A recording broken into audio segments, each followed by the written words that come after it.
할렐루야. 하나님께서 계절의 여왕이라고 하는 5월을 허락해 주셨습니다. 이 5월 첫째 주일 예배에 하나님의 은혜가 충만히 임해서 우리 모두 영혼의 안식과 평안 그리고 감사와 기쁨이 충만하시기를 주님의 이름으로 축복합니다.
다같이 오늘 하나님께서 우리들에게 주시는 말씀 같이 봉독하겠습니다. 좋은 이름이 좋은 기름보다 낫고 죽는 날이 출생하는 날보다 나으며 많은 재물보다 명예를 택할 것이요 은이나 금보다 은총을 더욱 택할 것이니라. 아멘.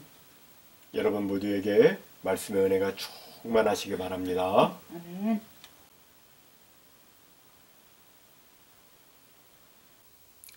LG라고 하는 가전회사가 있습니다. 그 회사 상표에 보면 LG 글자 밑에 Life's Good이라고 쓰여져 있습니다.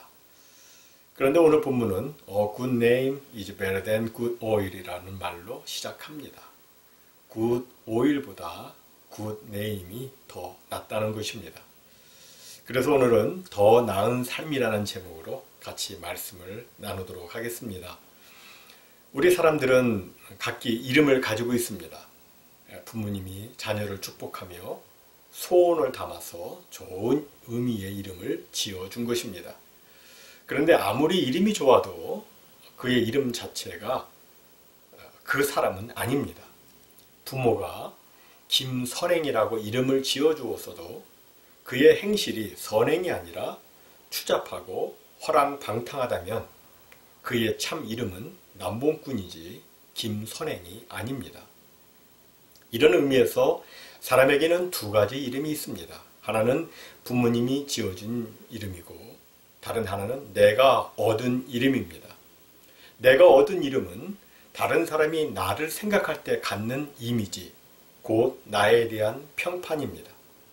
이 두 이름 중 내가 얻은 이름이 더 중요함은 두말할 필요가 없습니다.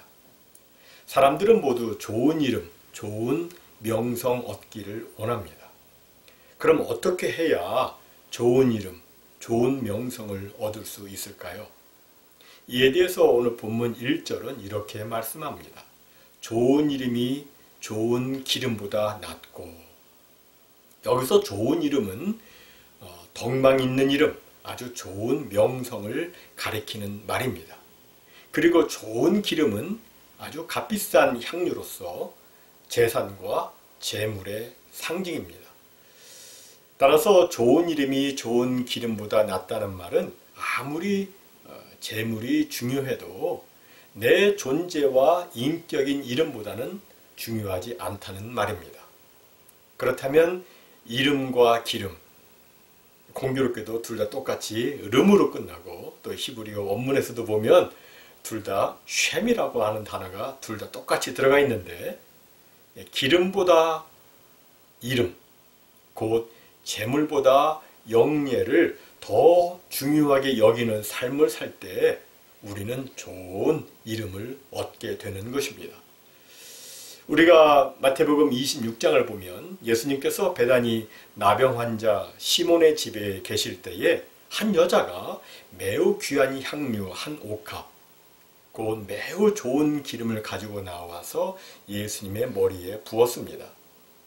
그러자 제자들이 분개하면서 아니 그 비싼 기름을 팔아 가난한 자들을 위해서 사용할 수 있는데 왜 헛된 일에 낭비하느냐고 그 여인을 나무랐습니다. 그때 예수님께서는 식은되는 제자들에게 어찌하여 이 여자를 괴롭게 하느냐라고 하시면서 복음이 전파되는 곳에서는 이 여자가 행한 일도 말하여 기억하리라고 하셨습니다. 당시 그 여인은 자기의 이름을 후대에 남기려고 예수님에게 기름을 부은 것은 아니었습니다. 오직 예수님을 향한 사랑과 헌신으로 기름을 부은 것인데 이로 인하여 그 여인은 후대에까지 기념이 되었습니다. 만약 그녀가 예수님에게 기름을 붓지 않았다면 그저 평범하게 인생을 살다 죽었을 뿐 영원한 기념이 되지는 못했을 것입니다. 하지만 그 여인은 귀한 기름을 예수님에게 부었고 그 결과 더 귀한 영예를 얻게 되었습니다. 우리가 또 누가복음 16장에 보면 한 부자와 그리고 그의 집 대문 앞에서 그 쓰레기로 연명한 거지 나사로의 이야기를 보게 됩니다. 그 이야기에서 우리는 거지 나사로의 이름은 알고 있지만 부자의 이름은 알 수 없습니다. 물론 그에게 이름이 있었을 것입니다. 하지만 성경은 그의 이름에 대해서 침묵하고 있습니다. 이것은 그의 삶이 세상에서는 잘 먹고 잘 입고 화려한 삶이었을 것이지만 하나님께서 보시기에는 기억할 필요조차 없는 가치 없고 무의미한 삶이었다는 것을 말해주고 있는 것입니다. 잠언 10장 7절에 보면 의인을 기념할 때에는 칭찬하거니와 악인의 이름은 썩게 되느니라 라고 말씀합니다. 즉 악인의 이름은 죽은 후에 썩어 없어짐과 같이 기억조차 안 하지만 의인의 이름은 죽은 후에도 칭찬하며 기억한다는 것입니다. 만약 그 부자가 하나님을 잘 섬기면서 자기의 가진 것을 하나님과 이웃을 위해서 잘 사용했다면 그는 지옥 음부 불구덩이에도 가지 않았을 것이고 그의 이름은 대대로 칭찬으로 기념이 되었을 것입니다. 하지만 그는 하나님을 섬기지도 않았고 자기 배만 위해서 살았기 때문에 썩은 이름이 되고 말았습니다. 반면에 거짓 나사로는 사람들 보기에는 별 볼 일 없고 보잘것없는 삶을 살았을 것이지만 하나님께서 보시기에는 그 어떤 부유함보다 그 어떤 권세보다 소중한 의인의 삶을 살았습니다. 물론 우리는 나사로가 구체적으로 어떤 삶을 살았는지에 대해서는 정확히 알 수는 없습니다.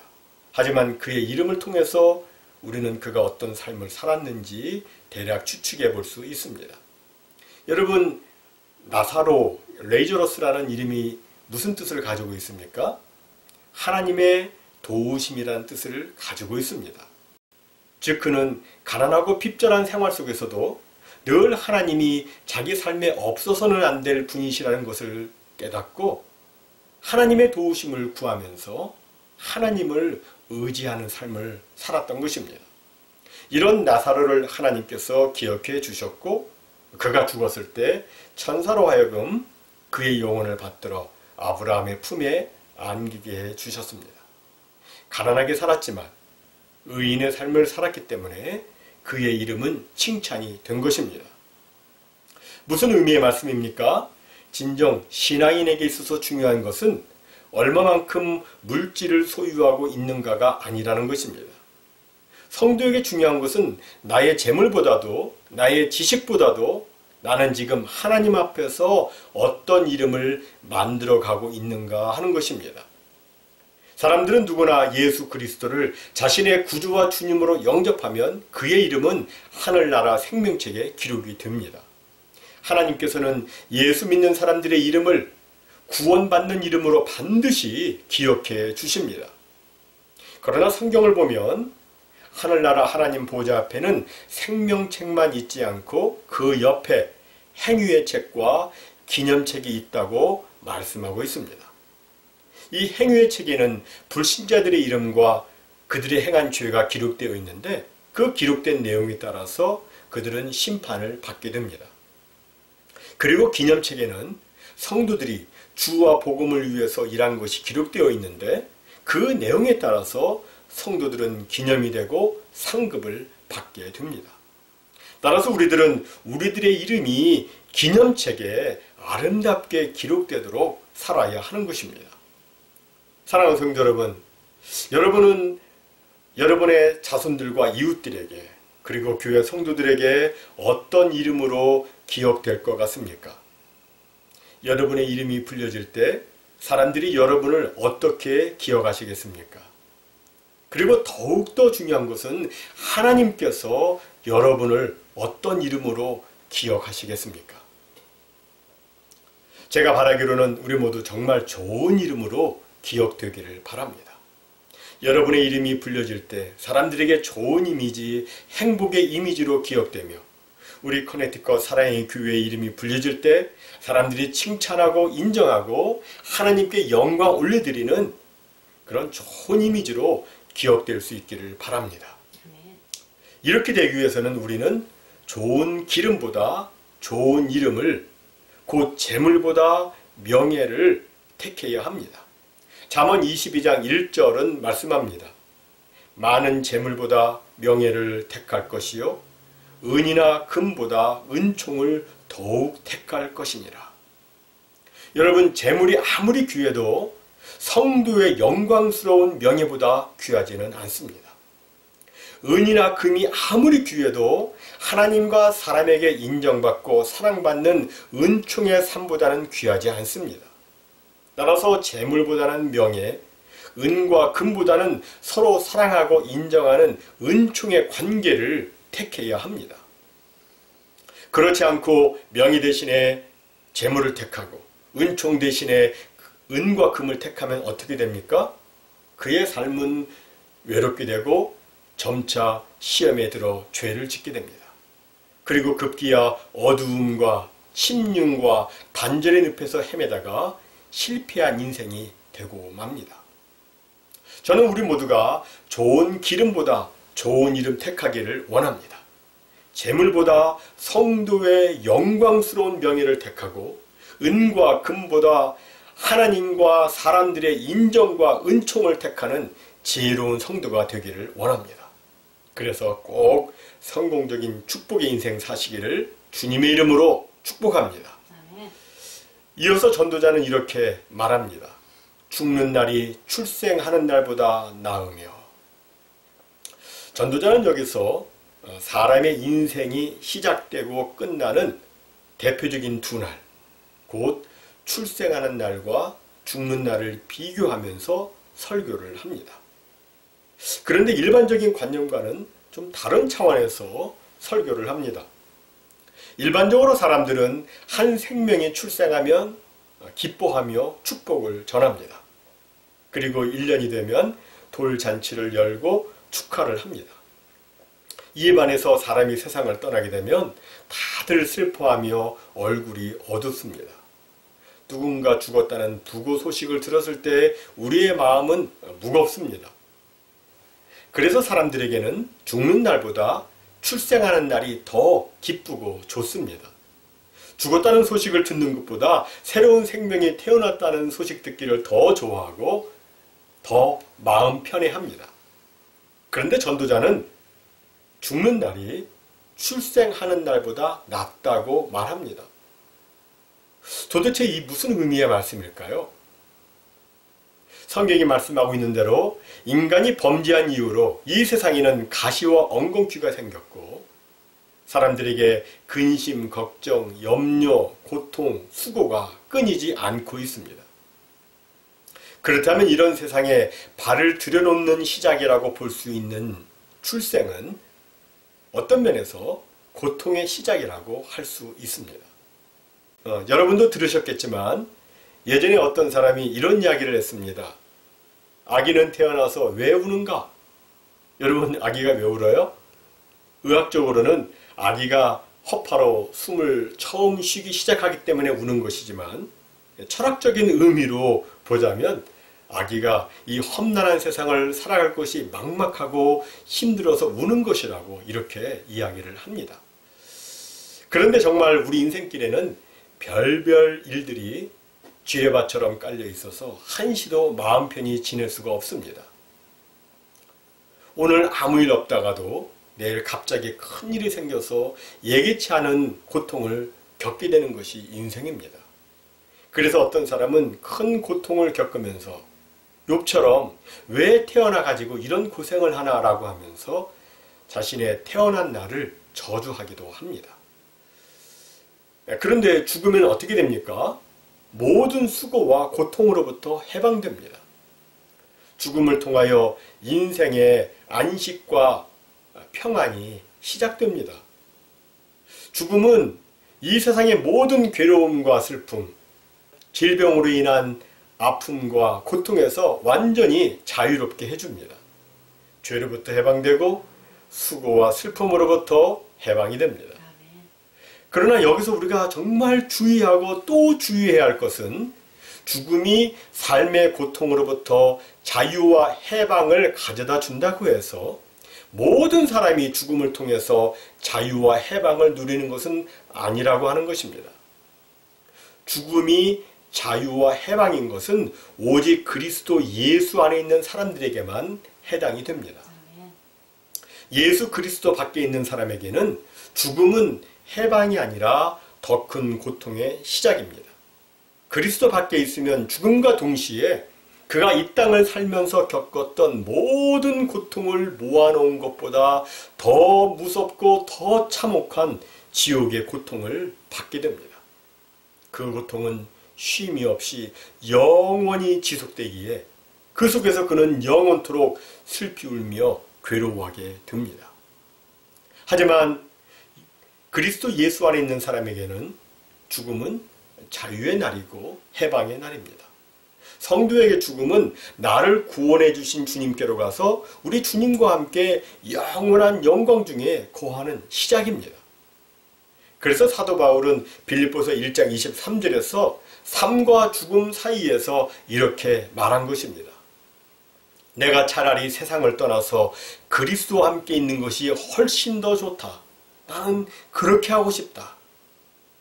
정말 성도에게 죽음은 두려워할 일이 아니라 우리의 달려갈 길을 다 완주하고 우리의 구원이시요 생명이시며 친구가 되시는 우리 주님과 함께 영원토록 거하게 되는 영광의 순간인 것입니다. 이런 의미에서 성경은 죽는 날이 출생하는 날보다 낫다고 말하고 있는 것이고 지금 이후로 주 안에서 죽는 자들이 복이 있다고 말씀하고 있는 것입니다. 그리고 시편 116편 15절에서는 성도의 죽는 것을 여호와께서는 귀중히 보신다고 말씀하고 있는 것입니다. 따라서 우리는 죽음에 대한 이미지를 세상적인 관점에서 신앙적인 관점으로 바꾸어야 할 것입니다. 여러분, 성도에게 죽음은 절대로 비극이 아니요 영광의 시작이며 축복입니다. 우리는 이 세상을 떠나 주님과 함께 거하는 것이 더 좋습니다. 하지만 이 땅에 해야 할 일이 있기 때문에 주님께서 나를 이 땅에 살게 해주셨다는 것을 기억하고 주님께서 나를 부르실 그날까지 우리는 매일매일 주님 나라와 주님 영광을 위해서 살아야 하는 것입니다. 정말 우리는 살아도 주를 위해서 살고 죽어도 주를 위해서 죽는 신앙의 모습을 가져야 합니다. 그래야 죽는 날이 출생하는 날보다 더 나을 수 있습니다. 한마디로 잘 죽으려면 잘 살아야 합니다. 왜냐하면 예수님도 믿지 않고 엉터리로 예수님을 믿다가 죽으면 그의 죽음은 후회의 죽음이요 출생하는 날보다 못한 비극의 죽음이 되고 말기 때문입니다. 이제 말씀을 맺습니다. 사랑하는 성도 여러분, 오늘 우리는 더 나은 삶이란 제목으로 말씀을 살펴보았습니다. 더 나은 삶이란 어떤 삶입니까? 재물을 위해서 사는 것이 아니라 하나님과 모든 사람들 앞에서 나의 이름이 아름답고 소중히 기억되도록 사는 삶입니다. 그리고 이렇게 살 때 죽는 날이 출생하는 날보다 더 낫게 되는 것입니다. 우리 모두 오늘 주신 말씀과도 같이 육신의 기름을 위해서가 아니라 영혼의 좋은 이름을 위해서 살도록 하십시다. 참으로 우리 모두 각자의 이름만으로도 도덕성의 상징이 되고 존경과 사랑의 이름이 되며 많은 사람에게 힘을 주고 소망을 주는 그런 아름다운 이름으로 사시기를 바랍니다. 그래서 죽음 저 건너편 하나님의 심판대 앞에서 인생을 결산하게 될 때에 자랑스럽고도 좋은 이름으로 자신의 이름이 불려지고 그토록 소망하던 우리 예수님을 영광 중에 만나서 주님과 더불어 영원한 생명과 복락을 영원토록 함께 누리는 복된 우리가 다 되시기를 주님의 이름으로 축원합니다.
올라가 하나님